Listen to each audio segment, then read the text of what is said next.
Assalamu alaikum to all those who are present here. Now, my question is to Dr. Yusuf. He had given a fantastic lecture and we followed it. Now, my question is, what does Holy Qura'n say about the theory of evidence?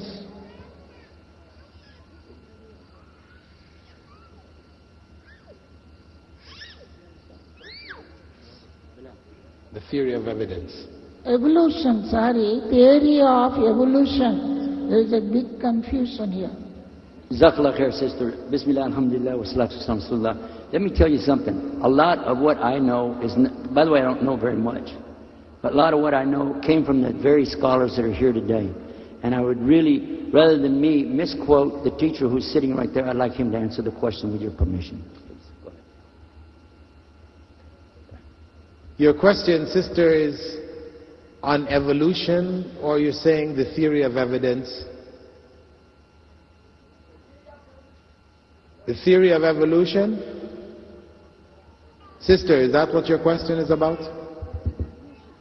What does our Holy Qur'an say about the theory of evolution? Okay, the theory of evolution. The Qur'an tells us that Allah created Adam and Eve. He created the animals that are here, the trees that are here, etc. There is no evidence in the Qur'an for the theory of evolution. And evolution is still called a theory. Why? Because it is not a fact. It is only a theory. And it remains a theory.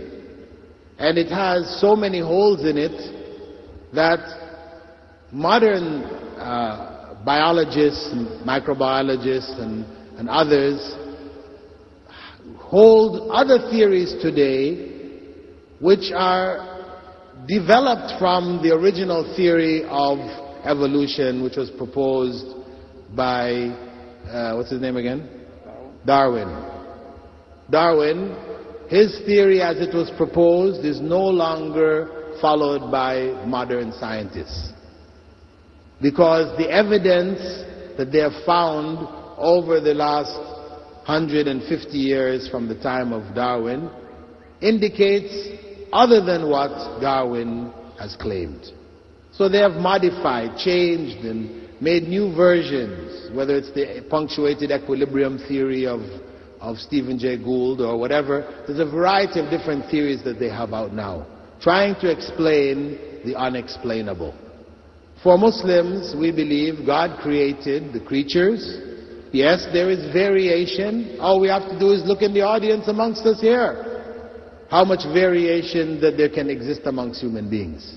And in the same way, Allah mentions verse in the Qur'an where He compares human beings to the various colors of the mountains, to the honey colors of the bees, etc., etc. Showing that really there is no difference in terms of the variations which exist in nature and variations amongst human beings. So, as a basic principle, we don't believe in the so-called theory of evolution, which tries to prove basically that life came from non-life, inanimate matter by itself. By chance, and this is what our brother talked about, dropping glasses on the ground and producing many little glasses. This is the same argument which is used to explain how life came about from non-life, and then from there evolution to explain how it evolved into human beings and other creatures. So from our perspective, we believe in what they call special creation, that God created creatures, but that within these creatures' existence there is variation which we witness around the world today.